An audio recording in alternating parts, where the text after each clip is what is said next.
अस्सलाम वालेकुम नाज़रीन, programme news talk with Naseer Gopang में भली कार मायावा जी मेज़बान साइमा बाहा। प्रोग्राम में अॼु गुफ्तगू कंदासीं ईरान ऐं अमरीका जे विच में हिन वक़्तु जेका मौजूदा कशीदगी वारी सूरत हाल आहे उनखे ओवरऑल डिस्कस कंदासीं। उनखां अलावा नाज़रीन तेहरान में शहीदायतुल्लाह खामनेई जूं आख़िरी रस्मूं बि जारी आहिनि ऐं हिन वक़्त ताईं ओवरऑल जेका सिचुएशन आहे ईरान जे अंदरि कशीदगी हिकु भेरो ॿीहर वधी चुकी आहे। इन खां अलावा आबनाए हुर्मुज़ में बि जहाज़नि जी बंदी जे हवाले सां सूरत हाल ॿीहर गंभीर थींदे नज़र अचे पई। हिकु भेरो ॿीहर आबनाए हुर्मुज़ में जेके जहाज़नि ते हमलनि जो सिलसिलो शुरू थी वियो आहे। अमरीका पारां बि ईरान जे मुख़्तलिफ़ हंधनि खे टारगेट कयो वियो आहे। जवाबी हमलनि में ईरान पारां बि मुख़्तलिफ़ मुल्कनि ते हमलनि जो सिलसिलो हलंदड़ आहे। हिन वक़्तु नाज़रीन अमरीका ऐं ईरान जे विच में जेको MOU साइन थियो उनखां पोइ असां ॾिठो त ॿिन्हिनि मुल्कनि पीसफुली इन्हनि मामलनि खे अॻिते वधाइण जी कोशिशि कई, पर जेको विच में पॉज़ आयो उनखां पोइ हिन वक़्तु ॿई जेके धुरियूं आहिनि उहे ॿीहर छिकताण तरफ़ वधी रहियूं आहिनि। आबनाए हुर्मुज़ हिन वक़्तु तमामु सेंसिटिव इशू आहे ॿिन्हिनि मुल्कनि जे विच में।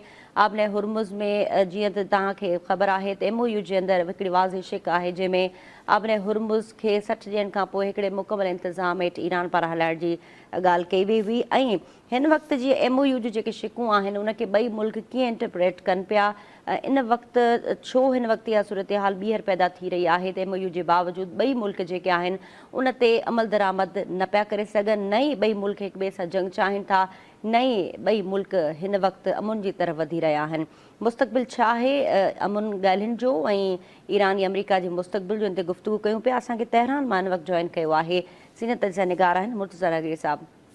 मुर्तज़ा नगरी साहब, बहुत शुक्रिया, आपने हमें वक्त दिया। आप इस वक्त तेहरान में मौजूद हैं। सबसे पहले हमें और हमारे नाज़रीन को बताएगा कि तेहरान में इस वक्त शहीदायतुल्लाह खामनेई की आखिरी रसूमात के हवाले से क्या सूरत हाल देख रहे हैं?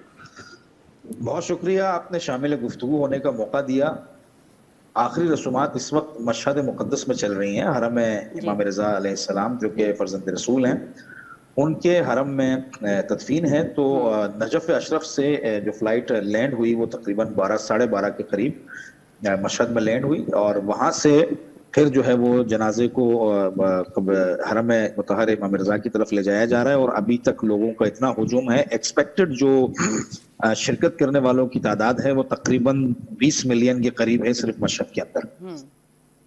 तो अंदाजा ये है कि काफी रश होने की वजह से, हुजूम ज्यादा होने की वजह से, ज़ायरीन की तादाद ज्यादा होने की वजह से तदफीन का अमल रात गए तक तूल पकड़ेगा। हो सकता है कि कल सुबह तदफीन हो। तो इस सारे प्रोसेस को आप यूं देखिए कि एक शख्स जो जिसके जनाजे से दुनिया इतनी खाइफ हो रही है कि इराक के अंदर, मैंने अभी जो इराकी गवर्नमेंट है उनके स्टैटिस्टिक्स पढ़े जो लोग शामिल थे जी। उन्होंने कहा कि 1 करोड़ से ज्यादा लोगों ने आयतुल्लाह खामेनेई के जनाजे में शिरकत की है, फ्यूनरल प्रोसेशन के अंदर, नमाज जनाजा में जी। और तेहरान के अंदर 2 करोड़ से ज्यादा लोग, कुम के अंदर तकरीबन 1 करोड़ लोग और मशहद के अंदर एक्सपेक्टेड 2 करोड़ लोग। तो आप इसका अंदाजा कीजिए कि एक जनाजा, और ये सारे सिलसिला जो आप देख रही हैं, ये जो हमले और ये सारा मामला है, मेरी अपनी ओपिनियन बराह रास्त ये है कि इस जनाजे ने पूरी दुनिया के अंदर एक तहव्वुल, एक चेंजिंग इजाद कर दी। मसलन जो ईरान के ऊपर जो इल्जाम लगाए जाते थे कि जिसकी बुनियाद पर ईरान पे हमला किया गया कि इनके ईरानी जो है वो अपने निज़ाम के खिलाफ हैं, आयतुल्लाह खामनेई ईरानियों पर जुल्म कर रहे हैं, वुमेन राइट्स का मसला है, ह्यूमन राइट्स का मसला है, ये जितने भी बयानिए अमेरिका और यूरोप ने डेवलप किए थे ये सारे खाक में मिल रहे थे। लोगों ने देखा कि ईरान की 80% आबादी उसी इंसान के जनाजे में शरीक है जिसके खिलाफ प्रोपेगेंडा किया गया। अपने निज़ाम के साथ खड़े हुए हैं लोग, इंतकाम के नारे लगा रहे हैं, अपनी फोर्सेस से मुतालबा कर रहे हैं कि हमें हमारे लीडर के, हमारे सरबराह के, हमारे रहबर के खून का इंतकाम चाहिए। और दूसरी बड़ी बात विमेन राइट्स के हवाले से, आप जलसों में बगौर देखिए जो क्लिप्स आ रही हैं, जो स्क्रीनशॉट्स आ रही होंगी आपके पास, हम तो बराह रास्त देखे हमने, खवातीन की तादाद 60% है, मर्दों की 40% है। यानी यूं लगता है जैसे वुमेन राइट्स के जो बयानिए हैं ईरान में उनका जनाजा निकल गया, जो गर्ब के बयानिए हैं उनका जनाजा निकल गया। तो ये जो दुनिया को पैगाम जा रहा था, इस पैगाम को डाइवर्ट करने के लिए, मीडिया को दूसरी तरफ ले जाने के लिए मेरे ख्याल से इन हमलों का आगाज किया गया है। और ना इसके पीछे और कोई दूसरी कहानी ऐसी है नहीं, क्योंकि जिन 2 जहाजों पर ईरान ने हमला किया उन दोनों जहाजों को कई बार वार्निंग दी गई कि MOU के अंदर ये बात लिखी हुई है کہ یہ جو ڈائلاگز کا جو پروسیس ہے یہ کمپلیٹ ہونے تک آبنائے ہرمز کے اوپر جو ایران کا تعین شدہ رستہ ہے اسی رستے سے ایرانی کوارڈینیشن کے ساتھ کشتیاں گزریں گی. ٹول ٹیکس یا سیکیورٹی ٹیکس نہیں لیا جائے گا, لیکن کشتیاں اسی رستے سے گزریں گی جس کا ایران نے تعین کیا ہے, اور اسی بنیاد پر ایم او یو سائن ہوا. پھر رات کی تاریکی میں نیویگیشن انڈیکیٹرز کو بند کر کے کشتیاں نکالنے کا مطلب یہ ہے کہ ایم او یو کی مخالفت کر رہے ہیں آپ. کئی بار تنبیہ کے باوجود جب یہ عمل انجام دیا گیا تو ایران کو مجبوراً اس میدان میں اترنا پڑا, اور یہ بھی ابھی تک کنفرم نہیں ہے کہ ایران نے ان پر اٹیک کیا ہو. یہ بھی ہو سکتا ہے کہ یہ ایک فالس فلیگ امریکہ کی جانب سے آپریشن ہو. ابھی جو پاکستان کا ایک طیارہ گرا ہے اس میں بھی شک ہے کہ ہو سکتا ہے یہ جو امریکہ کے اٹیکس تھے ان کی زد میں آ گیا ہو. یہ ساری چیزیں جب آپ دیکھیں گی تو آپ کو اندازہ ہوگا کہ یہ ایک گیم تھا جو مذاکرات کی بساط کو بچھا کر نیچے سے ایران کی ٹانگیں کاٹنے کی کوشش کی جا رہی تھی. تو یہ سارا سلسلہ آپ دیکھیں گی کہ ایک مجازی یعنی مصنوعی طریقے سے دوبارہ جنگ کا آغاز کیا گیا ہے, اور یہ جنگ اگر مزید طول پکڑی تو ہو سکتا ہے باب المندب بھی بند ہو, دنیا میں پھر کرائسس ایجاد ہو. تو نہ ایران اپنی بقا سے پیچھے ہٹے گا اور امریکہ تیل کی لالچ میں پوری دنیا کو برباد کرے گا. تو کلی طور پر یہ سینیریو اس وقت ایران میں چل رہا ہے. اچھا سر, اس وقت ہم ایم او یو پہ اگر بات کریں تو ایم او یو کی کے جو 14 نکات ہیں اس پہ واضح طور پر دونوں فریقین نے سگنیچرز کیے.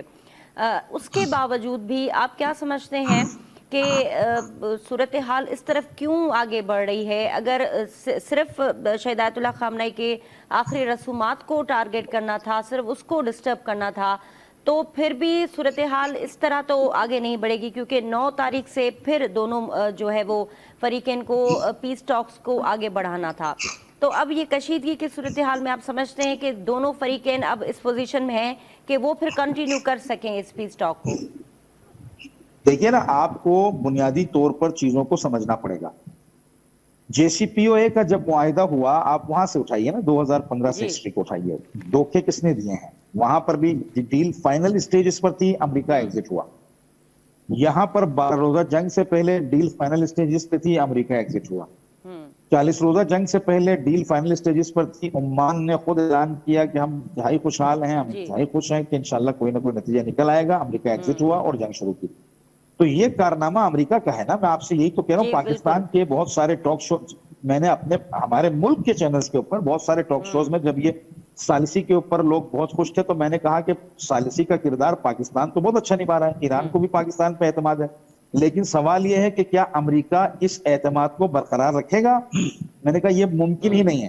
یہ ثالثی ہو اس لیے رہی ہے کہ 17 سے زیادہ امریکی اڈے تباہ ہو چکے ہیں, ان کا ویپن ختم ہو چکا ہے, ان کے پاس جو پیٹریوٹ میزائلز ہیں ان کی شارٹیج ہو گئی ہے. ابھی آپ دیکھیے نیٹو اور امریکہ مل کے اس وقت اسلحہ بنا رہے ہیں, پروڈکشن کر رہے ہیں پیٹریوٹ میزائلز کی اور یہ ساری چیزیں.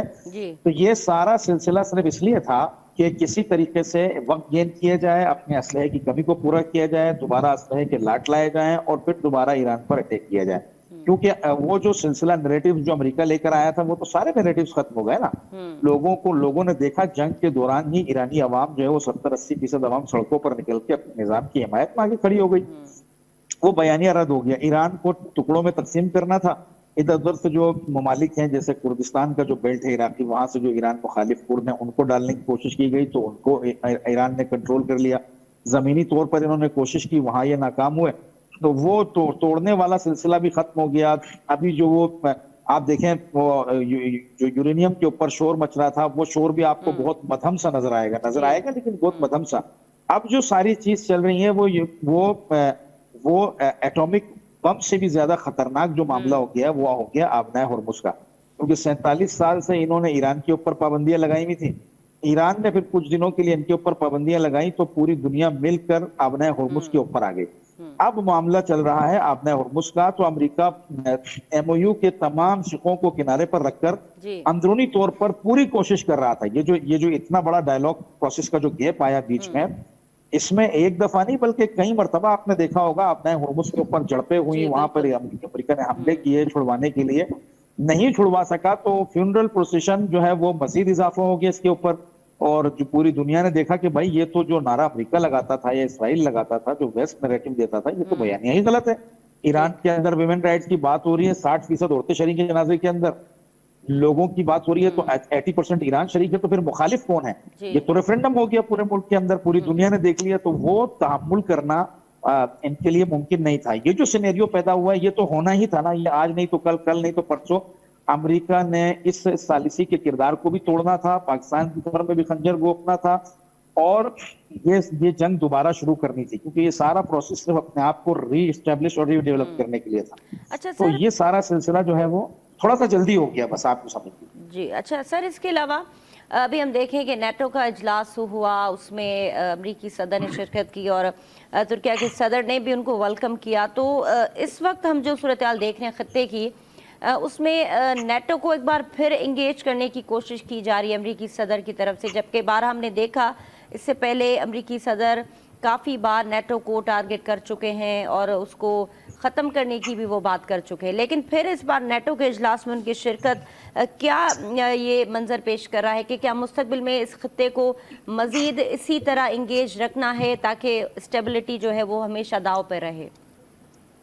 نہیں, نیٹو دیکھیں نا, نیٹو کے ساتھ معاملہ ٹرمپ بگاڑ ہی نہیں سکتے. اس کی بنیادی وجہ یہ ہے کہ جتنے بھی حملے ایران کے اوپر ہوئے ہیں, یہ بات ٹھیک ہے کہ نیٹو اس میں براہ راست شامل نہیں ہوا ہے, لیکن اسلحے کی سپلائی اور اپنے اڈے دینا, جو جیسے ڈیگو گارسیا سے لے کر دیگر ممالک تک جو اسلحے اڈے دیے گئے, یہ سب چیزیں نیٹو کی طرف سے کی گئی ہیں, صرف نیٹو براہ راست شامل نہیں ہوا ہے. تو امریکہ چونکہ خود تو یہ کام کر نہیں سکا, 6 مہینے ہو گئے آبنائے ہرمز کے اوپر ایران کا ہولڈ ہے.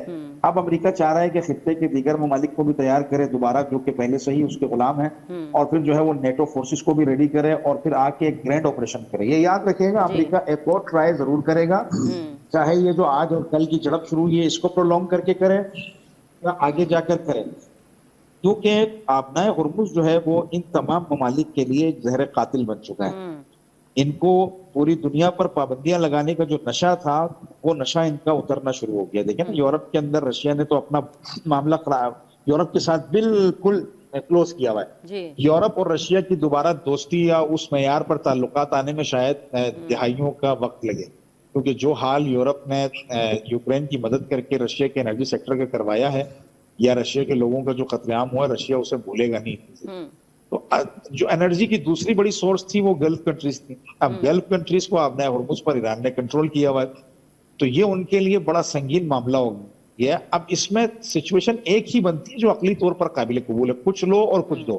اب جب ایران کہہ رہا ہے کہ بھائی ہمارے منجمد اثاثے چھوڑو, ہمارے جو پیسے امریکہ نے ضبط کیے ہیں انہیں چھوڑا جائے, ہم کو جو ہمارے اوپر جو غیر قانونی جنگ مسلط کی گئی ہے اس میں ہمیں کمپنسیٹ کیا جائے, تو امریکہ کسی چیز کے لیے تیار نہیں ہے, یورپ کسی چیز کے لیے تیار نہیں ہے, نہ وہ کمپنسیٹ کرنے کے لیے تیار ہیں ان کے کلیم, ڈیمیج کلیم کو, نہ ہی وہ ان کے اثاثے چھوڑ رہے ہیں جو منجمد ہیں, نہ ہی پوری دنیا کے اندر ان کو تیل کی آزاد جو ہے وہ تجارت کا موقع مل رہا ہے. تو ایران کو جب کچھ بھی نہیں مل رہا ہے تو پھر آبنائے ہرمز کیوں چھوڑے ایران؟ سوال یہ ہے, 4 سے 5 ہزار لوگ اپنے شہید کروا دیے, اپنی پوری قیادت انہوں نے مروا دی اس غزہ کے مسئلے کو لے کر, اور یہاں سے جو یہ سارا سلسلہ شروع ہوا, ان تمام چیزوں کے بعد اگر یہ ساری چیزیں گوا کر بھی ایران اپنا بنیادی مقصد اور ہدف حاصل نہ کر سکے تو پھر تو ایران نے جنگ نہیں جیتی نا, پھر تو ہار گیا. اچھا جو 40 روزہ جنگ انہوں نے مڈل ایسٹ کے صورتحال پہ آپ نے ذکر فرمایا کہ اس وقت مڈل ایسٹ کے اندر جو بیسز ہیں امریکی, اس حوالے سے آپ کو یاد ہوگا کہ مارکو روبیو صاحب وہ وزٹ پہ گئے تھے مڈل ایسٹ کے ممالک سے بات چیت کرنے ایم او یو کے حوالے سے. آپ کیا سمجھتے ہیں کہ فیڈ بیک کیا رہا ہوگا اور کیا مستقبل کی اسٹریٹجی کیا ڈیسائیڈ ہوئی ہوگی امریکہ اور مڈل ایسٹ کے اندر؟ دیکھیں, مڈل ایسٹ کے جو ممالک ہیں وہ مجبور ہیں, وہ اس وقت ان بیچاروں کا حال جو ہے وہ عجیب و غریب ہوا ہوا ہے. وہ امریکہ کو نکالنے کی کریں تو امریکہ انہیں مارتا ہے, اور امریکہ وہاں رہ کے ایران پہ اٹیک کرے تو ایران مارتا ہے, لیکن ایران ہوائی اڈوں کو مار رہا ہے نا ابھی تک. تو مسئلہ یہ ہے کہ بنیادی طور پر دیکھیں, جو چیز سمجھنے کی ہے وہ بنیادی طور پر یہ ہے کہ اس خطے سے امریکہ کو نکلنا ہوگا, آج نہیں تو کل, کل نہیں تو پرسوں. کیونکہ یہ بات گلف کنٹریز کو بھی سمجھ میں آ چکی ہے کہ امریکہ ہمیں وہ سیکیورٹی پرووائڈ نہیں کر سکتا ہے جس کی ایکسپیکٹیشنز ہم نے امریکہ سے رکھ کے شیشے کے محل تیار کیے تھے. آج نہیں تو کل نکلنا ہوگا, اور امریکہ جیسے ہی نکلے گا بلکہ اسے نکال کر ان ممالک کو چاہیے پاکستان کے ساتھ مل کر چین کے ساتھ ایک الائنس بنائے اور اس پورے خطے کی سیکیورٹی کے لیے نئے معاہدوں کے ساتھ اثر نو اس خطے کی سیکیورٹی مرتب کی جائے, اور سارے پڑوسی مل کر آپس میں خوشحال زندگی کریں. ورنہ جب تک یہ امریکہ کو اڈے دیں گے, امریکہ یہاں سے اڑ کر آئے گا, ایران پر حملے کرے گا, اور وہ یہ تصور کریں کہ ہمارے اوپر ایران حملہ ہی نہ کرے تو یہ عاقلانہ بات نہیں ہوگی. آپ کے گھر سے میرے گھر پہ بارود آ رہا ہے اور میں آپ کے گھر میں جو ہے وہ ایک پتھر بھی نہ پھینکوں, اچھا یہ سر, عاقلانہ بات نہیں ہوگی. جوابی کار اگر صورتحال اس طرف بڑھ رہی ہے کشیدگی کی طرف اور اپنے ہرمز بھی بند ہو رہا ہے اور مستقبل میں ظاہر ہے اب آئل پرائسز بھی جو ہے وہ انکریز ہوئی ہیں, تو پھر امریکہ کے اندر آپ کس طرح صورتحال دیکھ رہے ہیں؟ اس کے سائیڈ ایفیکٹس تو پوری دنیا فیس کر رہی ہے, امریکہ آپ خود جو ہے اس کے اندر جو پولیٹیکل اس وقت سچویشن ہے یا عام لوگ جو وہاں کے ہیں وہ خود انفلیشن کی وجہ سے جو ہے وہ سخت ناراض ہے امریکی صدر سے. تو نومبر تک آپ کو لگتا ہے کہ معاملہ سارٹ آؤٹ ہو جائے گا اور ایک جو غیر یقینی کی جو صورتحال ہے اس وقت آپ نے ہرمز کے اندر وہ ٹھیک ہوتی ہوئی آپ دیکھ رہے ہیں نومبر سے پہلے؟ دیکھیں اتنی آسانی سے ٹھیک نہیں ہوگا, یہ لمبا چلے گا معاملہ, کیونکہ امریکہ اتنی آسانی سے ٹھیک ہونے نہیں دے گا. ٹرمپ جب تک موجود ہے بیسیکلی ٹرمپ کا کاروبار چلتا ہے, جیسے ہی تیل کی پرائسز اوپر جاتی ہیں وہاں شیئر خریدے جاتے ہیں, نیچے آتی ہے وہاں شیئر خریدے جاتے ہیں. ٹرمپ کی فیملی کا خود امریکن نیوز پیپر کے مطابق اربوں ڈالر کا سرمایہ بن چکا ہے ان 6 مہینوں کے اندر. تو ٹرمپ اور دوسرا ایپسٹین فائلز کا جو چکر ہے, یہ جو جیش لابی ہے, یہ کبھی بھی اتنی آسانی سے ختم نہیں ہونے دے گی. میری اس انالیسس کو, میرا یہ جو تجزیہ ہے اسے اپنے پاس محفوظ رکھیے گا. یہ وہی کام کریں گے جو انہوں نے ایران کے ساتھ بھی, جو فلسطین کے ساتھ کیا ہے, جو لبنان کے ساتھ کیا ہے. یہ کیا کریں گے؟ اٹیک کریں گے, ایران کو نقصان پہنچائیں گے. پھر جب خود پہ باری آئے گی, جب خود پہ ایرانی ان پہ باری پڑنے لگیں گے, تو یہ پھر کسی نہ کسی کے پاس جا کے فوراً ثالثی کروا کے سیز فائر کی بات کریں گے. پھر تھوڑا عرصے سیز فائر چلے گا, پھر کچھ ویپن جمع کریں گے, کچھ معاملات ہوں گے, پھر دوبارہ ایران پہ اٹیک کریں گے, پھر معاملات خراب کریں گے. اس سے اقتصادی ترقی سے اسے روکنا اور محاصرہ کر کے ایران کے اندر چیزیں نہ آنے دینا, ایران کا تیل باہر نہ بکنے دینا, یہ معاملہ چلتا رہے گا. بالفرض اگر یہ اسی صورت میں رک سکتا ہے کہ ایران 6-8 مہینے تحمل کر کے اپنا ہرمز کو روک کے رکھے بھرپور طریقے سے, تاکہ ان کے بنیادی جو تیل کے اثاثے ہیں, ذخائر وہ ختم ہوں, تو پھر یہ واویلا کر کے کسی ایک سیٹ پر بیٹھے. اچھا, اس کے علاوہ سر اس وقت ہم بات کر رہے تھے جب مڈل ایسٹ کی بھی بات ہو رہی ہے, اس وقت نئے بلاکس بھی بن رہے ہیں, تو مڈل ایسٹ کے پاس آپ کیا سمجھتے ہیں کہ ایسے کون سے آپشنز ہیں جس کو وہ یوٹیلائز بھی کرے گا اور وہ امریکہ سے جو ہے اپنے بیسز بھی ختم کرے گا, چاہے اس میں کچھ وقت لگے, لیکن بہرحال یہ چیزیں ہونی ہیں. تو مستقبل مڈل ایسٹ کا آپ کس طرح دیکھ رہے ہیں, بلاکس کیسے دیکھ رہے ہیں, اور اس کے علاوہ اس ساری صورتحال میں چائنا کا رول کس طرح ہوگا مستقبل میں؟ دیکھیے مڈل ایسٹ تو ظاہری طور پر 2 حصوں میں تقسیم ہو چکا ہے. جی, دبئی, بحرین, اردن, کویت, یہ ممالک اس وقت مکمل اسرائیل کے ساتھ جا چکے ہیں. پیچھے رہ گئے سعودی عرب اور قطر. یہ ممالک جو ہیں وہ اپنی الگ ایک سیکیورٹی کو آگے بڑھانا چاہتے ہیں, لیکن مشکل یہ ہے کہ یہ امریکہ کی چنگل سے نکل نہیں پا رہے ہیں. امریکہ ایک دھمکی دیتا ہے, ان کے معاملات ٹھنڈے ہو جاتے ہیں. ان کے پاس اتنی حیثیت نہیں ہے, انہوں نے لا کر امریکہ کو بٹھا کر جو غلطی کر لی ہے, اب اس کو سدھارنے کا ان کو موقع بھی نہیں ملتا ہے. تو مڈل ایسٹ تو 2 حصوں میں تقسیم ہو چکا ہے. اگر کوئی پاور آئے گی بھی تو وہ اسی صورت میں اپنا کردار ادا کر پائے گی جب یہ سارے مل کر کوئی ایک فیصلہ کریں. اگر نہیں ہوگا تو پھر وقت اور حالات ہی طے کریں گے کہ مڈل ایسٹ کا کیا بنتا ہے. یہی صورتحال رہی تو یہ یاد رکھیے گا, ایران کوئی ایس سچ اتنا بڑا اقتصادی ہب نہیں تھا پابندیوں کی وجہ سے کہ جو ایران کو نقصان ہو تو ایران ایسی حالت میں چلے جائے کہ وہ نقصان جو ہے وہ دوبارہ جو ہے وہ ریہیبلیٹیشن کے ایران قابل ہی نہ ہو. کیونکہ 8 سال ایران نے جنگ لڑی, اس کے بعد ایران نے اپنے آپ کو ریبلڈ کیا, ریہیبلیٹیشن ہوئی ایران کے اندر, سارے معاملات. ان لوگوں نے کبھی زندگی میں ایسی سچویشن دیکھی نہیں تھی. دوسرا, ان کے پاس اپنی فورسز نہیں ہیں. یہ جنگ مزید آگے بڑھے گی تو مڈل ایسٹ کے جو ممالک ہیں ان کی حالت, ایران کو تو یہ بھلے امریکہ کو رکھ کر ایران کی بربادی کا خواب دیکھ کر آئے, لیکن ایران کے ساتھ ساتھ یہ خود بھی برباد ہوں گے, اور یہ اس طرح سے برباد ہوں گے کہ دوبارہ اٹھنا ان کے بس کی بات نہیں ہوگی. چونکہ جتنا امریکہ ایران کے ساتھ لڑتا رہے گا, لیکن ایران سے کئی گنا چھوٹا ہے یوکرین, اور یوکرین کے فوجی بھی کرائے کے ہیں, ان کے ہاں جذبہ شہادت بھی نہیں ہے, جذبہ ایمانی بھی نہیں ہے. اس کے باوجود 4.5 سال سے اوپر کا عرصہ ہو گیا, رشیا یوکرین کے اندر جو پھنسا ہے نکل نہیں پا رہا ہے, 14 دن کا خواب لے کے گھسا تھا. تو امریکہ بھی جب تک ایران اس کو کھینچ کے رکھے گا, گھسیٹ کے رکھے گا, لازم بات ہے اس کا آرسنل بھی ضائع ہوگا, اس کے لوگ بھی ضائع ہوں گے, اس کی پوزیشن بھی ہٹ ہوگی, اس کی اکانومی بھی ہٹ ہوگی. इन सब के दौरान चाइना अपनी प्रोग्रेस को बढ़ाता रहेगा, चाइना अपनी कैपेसिटी को, असलहे की अपनी जो वेपन सिस्टम है, इन सब को चाइना इनहेंस करता रहेगा, बूस्ट करता रहेगा बड़ी तादाद के अंदर। तो बिलाखिर नतीजा ये निकलेगा कि अमेरिका एक बड़े मुल्क के तौर पर तो मार्केट में रह सकता है, लेकिन अब वो सुपर पावर की हेजेमनी की हैसियत से अमेरिका मार्केट के अंदर या दुनिया के अंदर सर्वाइव करने के काबिल मजीद थोड़े अरसे बाद नहीं रहेगा। अच्छा सर, अमेरिका का जो एक मकसद ये भी था जंग से पहले कि चाइना को काउंटर करना है इस रीजन के अंदर, तो क्या उसका ये मकसद पूरा होता हुआ आपको लग रहा है कि इस जंग के नतीजे में चाइना की जो एनर्जी का जो एक कैपेसिटी है वो कम हुई है और वो कुछ डिस्टर्ब हुआ है? देखिए ना, जो इस वक्त दुनिया में जंग चल रही है, चाइना के पास मिनरल्स की पावर है। 80% दुनिया के मिनरल्स जो हैं वो चाइना के पास हैं और अमेरिका एनर्जी को अपने पास रखना चाहता था। हमला ही इसलिए किया गया था ईरान के ऊपर कि इनको इंटेलिजेंस ने रिपोर्ट ये दी थी इसराइली कि नीचे से हम सारा ग्राउंड बना चुके हैं, लोग अपनी हुकूमत के खिलाफ हो चुके हैं ईरान के अंदर, आप हमला करें, 3 दिन के अंदर रिजीम चेंज करें, आयतुल्ला खामेनी को आप एलिमिनेट करें, असैसिनेट करें, उनके साथ उनकी टीम को असैसिनेट करें, उसके बाद जो है वो नई टीम ईरान के अंदर से बिठाई जाएगी और उनके साथ हम नए मुआहदे करेंगे, उसके बाद आप चाइना से जाके मीटिंग करें। इन्होंने 3 दिन के शॉर्ट नोटिस के ऊपर ये उस तसव्वुर के साथ ईरान पर हमला किया, लेकिन वो 3 दिन जो है वो 2 महीनों में तब्दील हो गए और फिर इनको चाइना के साथ मीटिंग्स को आगे बढ़ाना पड़ा आपने देखा। और जब ये चाइना के पास मुलाकात के लिए गए तो बजाय इसके कि ये चाइना के ऊपर किसी किस्म का कोई दबाव या प्रेशर डाल सके, चाइना ने इनको हर किस्म के प्रेशर में डाल के कॉम्प्लेक्स का शिकार करके वहां से भेज दिया। तो यकीनन इसमें कोई तो राय नहीं है कि चाइना अपनी पूरी सपोर्ट ईरान के लिए रखेगा, वो असलहे की सूरत में भले ना हो, लेकिन मुख्तलिफ तरीकों से सपोर्ट ईरान के हक में चाइना की रहेगी, क्योंकि चाइना के पास सस्ती एनर्जी की खरीदारी का एक बड़ा सोर्स है वो ईरान। खुदा न खास्ता अगर ईरान किसी वजह से कल को कोलैप्स हो जाता है या यहाँ पे जो गवर्नमेंट है वो चेंज हो जाती है, एक नई गवर्नमेंट आ जाती है जो कि इसराइल अमेरिका से मुज़ाकरात कर लेती है, तो ऐसी सूरत में चाइना के पास फकत रशिया रह जाता है जिससे वो तेल की खरीदारी कर सके या फिर अमेरिका के साथ मुआहिदा करके उसकी टर्म्स एंड कंडीशन पे चल सके। तो अगर अमेरिका के साथ कोई मुआहिदा होता है, उसकी टर्म्स एंड कंडीशन पे चलता है, तो ये ज्यादा नुकसानदेह है।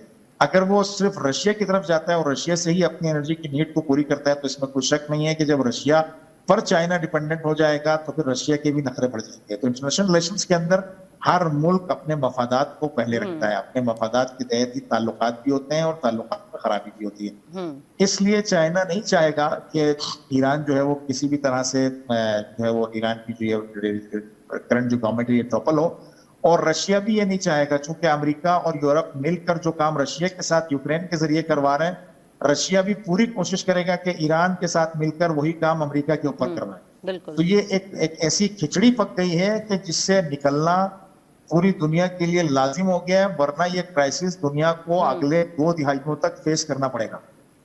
ठीक है मुर्सा नगीर साहब, बहुत शुक्रिया, आपने हमें वक्त दिया और अपना तजिया हमसे शेयर किया। नाज़रीन, प्रोग्राम में गुफ्तगू जो सिलसिलो जारी है, ते मुख्तसर ब्रेक जो वक्त हुआ है, ब्रेक खां पोइ ईरान जी सूरत हाल ते गुफ्तगू कंदासीं। उन खां अलावा मुल्क जे अंदरि दहशतगर्दी जे हवाले सां जेके हिन वक़्तु कोशिशूं हलंदड़ आहिनि ऐं वज़ीर आज़म शहबाज शरीफ़ पारां कोयटा जो हिकु ॾींहं जो दौरो कयो वियो, जिते एपेक्स कमेटी जो इजलास थियो आहे, जंहिंमें वॾा फ़ैसिला कया विया आहिनि, उन ते गुफ्तगू कंदासीं। असां सां गॾु रहिजो।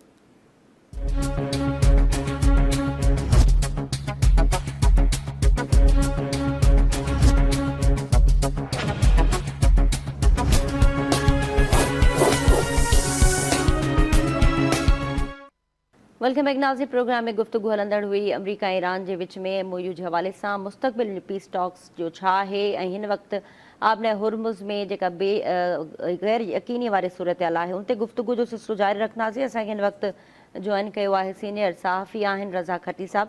रज़ा खटी साहब, वरी महिरबानी, तव्हां वक़्तु ॾिनो। हिन वक़्तु अमरीका ऐं ईरान जे विच में MOU जे हवाले सां गैर यकीनी वारी सूरत हाल आहे। ॿिन्ही मुल्कनि पारां सिग्नेचर त कई वई MOU ते, पर ॿई मुल्क जेके आहिनि इन 14 नुक़्तनि ते मुतफ़िक़ हुजण जे बावजूद बि इन ते इम्प्लीमेंटेशन न पई थी सघे। त तव्हां कीअं ॾिसो पिया ओवरऑल अमरीका ईरान जे विच में जेका ताज़ी जेका छिकताइण वारी सूरत हाल ॿीहर जनम वरितो आहे, त छा मुस्तक़बिल ॾिसो पिया MOU जो ऐं पीस टॉक्स जो? ताइवान वॾी महिरबानी तव्हांजी। असल में सदर ट्रंप जो इशू इहो आहे त अनप्रिडिक्टेबल पाकिस्तान अमेरिका जी तारीख़ जो हिकिड़ो अहिड़ो सदर आहे जंहिंखां कंहिं महिल बि तव्हां कंहिं बि शइ जी तवको करे सघो था।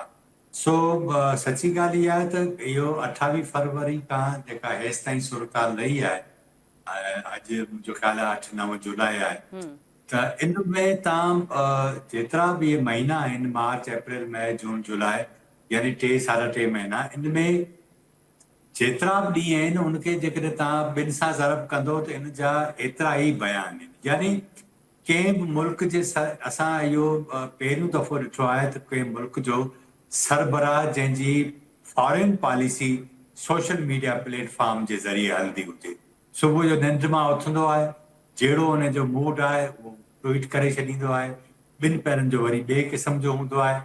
यूक्रेन वारो मामिलो हुजे उनमें बि तव्हां सॼी सूरताल ॾिठी, ईरान जो जेको मामिलो हुयो उनमें बि तव्हां सूरताल ॾिठी।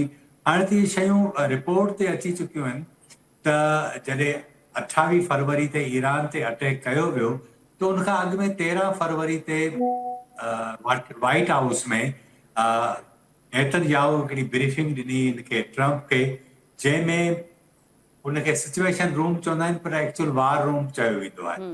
नेतन्याहू हुयो ऐं जे जेको वीडियो लिंक ते मोसाद जो चीफ हुयो, हिन जो जेको आहे वज़ीर दिफ़ा उहो मौजूदु हुयो, वज़ीर ख़ारजा हुयो अमेरिका जो।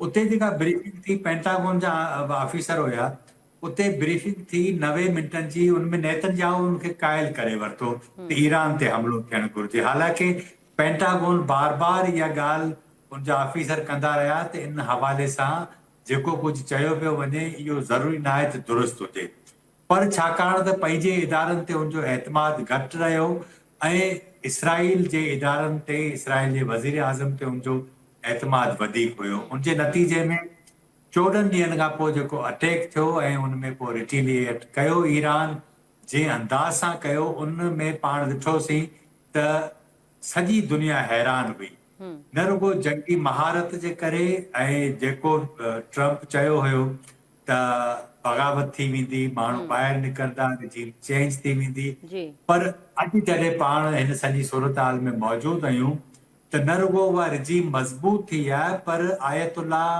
खामनाई जे जनाज़े खे जंहिं अंदाज़ सां ईरान सॼो मैनेज कयो आहे, जंहिं कमाल सां उनजो जेको सियासी पैगाम सॼी दुनिया खे वियो आहे, उनजे नतीजे में ट्रंप जो वाइड़ो थियणु जेन्युइन इन करे लॻे थो त जी पहिरें ॾींहुं तेहरान में जेको जनाज़ो हुयो, जंहिंमें राउंड अबाउट चवनि था त कोई 70 लख माण्हू जेके आहिनि उन्हनि त उन ॾींहुं तेहरान में मेट्रो ज़रिए सफ़र कयो, यानी इहो त बाक़ी पंध जेके माण्हू विया हूंदा उहो अलॻि आहे।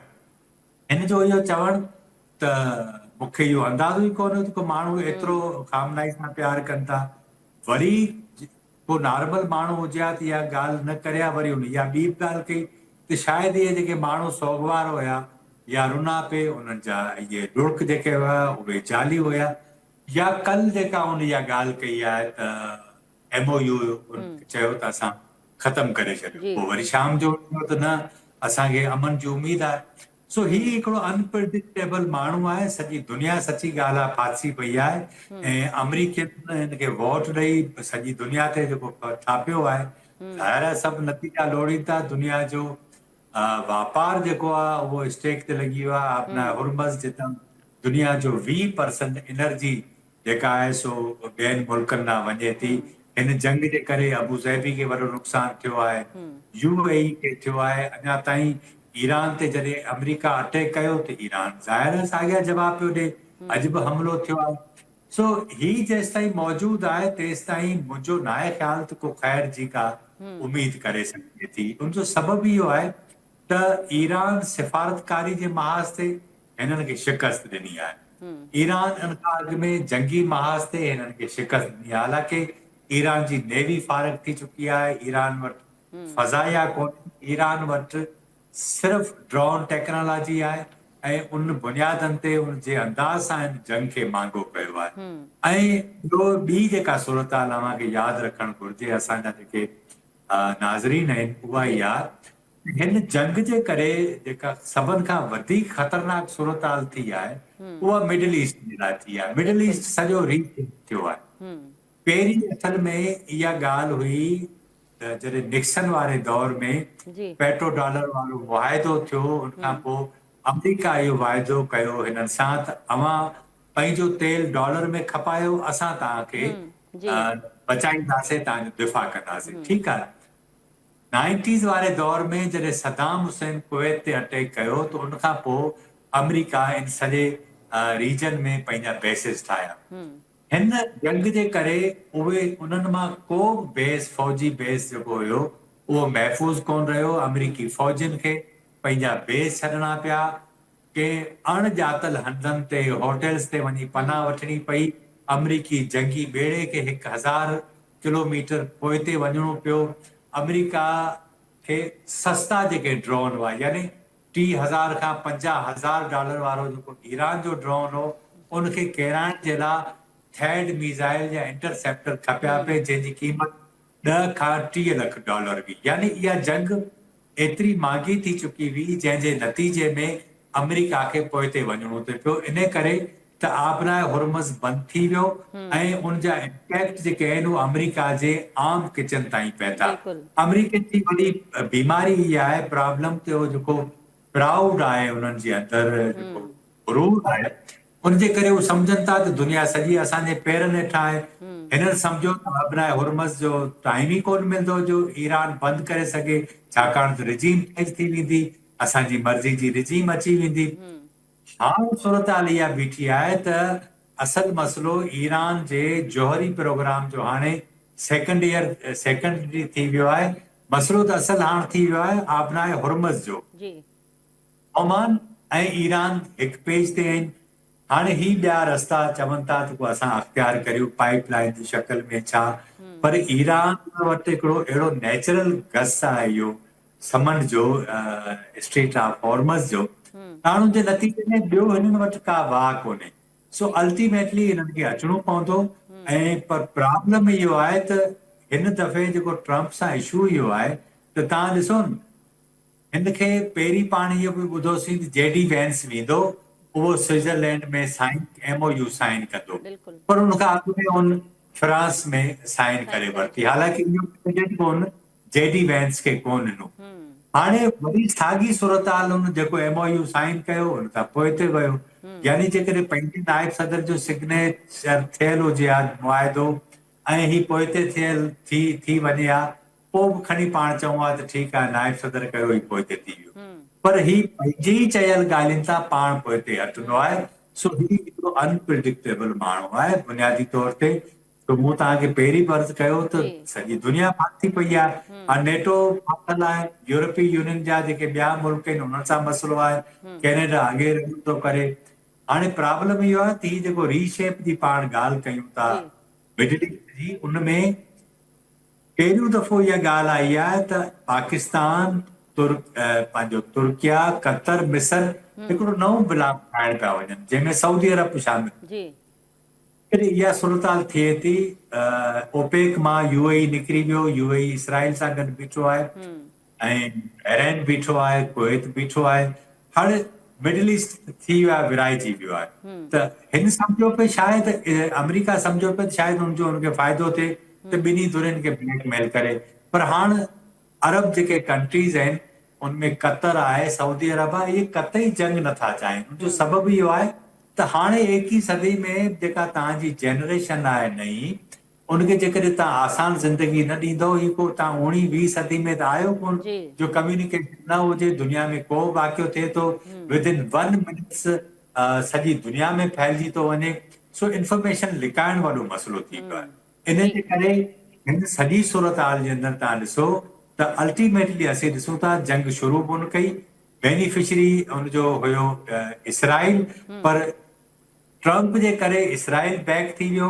हाणे वरी जॾहिं ट्रम्प सुबुह जो हिकु ॻाल्हि थो करे, शाम ॿी ॻाल्हि थो करे, इसराइल जे अंदरि बि बदएतमादी वधे पई, अमेरिका जे अंदरि वधे पई, हुनजे इतादियुनि में वधे पई, ऐं जेके ॿिया मुल्क आहिनि उहे बि सम्झनि था त ही कहिड़े क़िस्म जो सरबराह आहे जो पंहिंजे मुल्क में पार ख़राब करे छॾियो। ठीकु आहे रज़ा गढ़ी साहब, हिन वक़्तु पाण थोरो इन हवाले सां बि गुफ़्तगू करणु चाहियूं पिया त बलूचिस्तान जे अंदरि जेको दहशतगर्दी जो मामिलो आहे, अॼु वज़ीर आज़म सूबाई जेका एपेक्स कमेटी आहे उन जे इजलास जी सदारत बि कई आहे, जंहिंमें अस्करी क़यादत बि शिरकत कई आहे। बलूचिस्तान में दहशतगर्दी जी जेका सॼी सूरतहाल आहे उन जे हवाले सां जाइज़ो वरितो वियो आहे।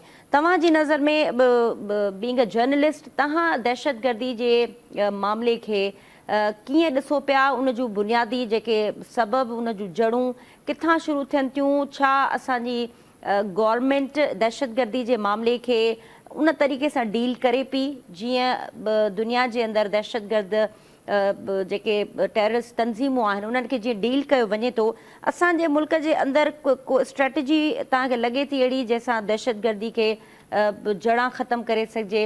ऐं वज़ीर आज़म साहिब जी ॻाल्हि कई आहे तस्करी ऐं जेका सियासी क़यादत आहे उहो हिकु पेज ते आहे दहशतगर्दी जे मामले ते, त तव्हां कीअं ॾिसो पिया बलूचिस्तान जे अंदरि जेका ताज़ी लहर ॿीहर जनम वरितो आहे दहशतगर्दी जी?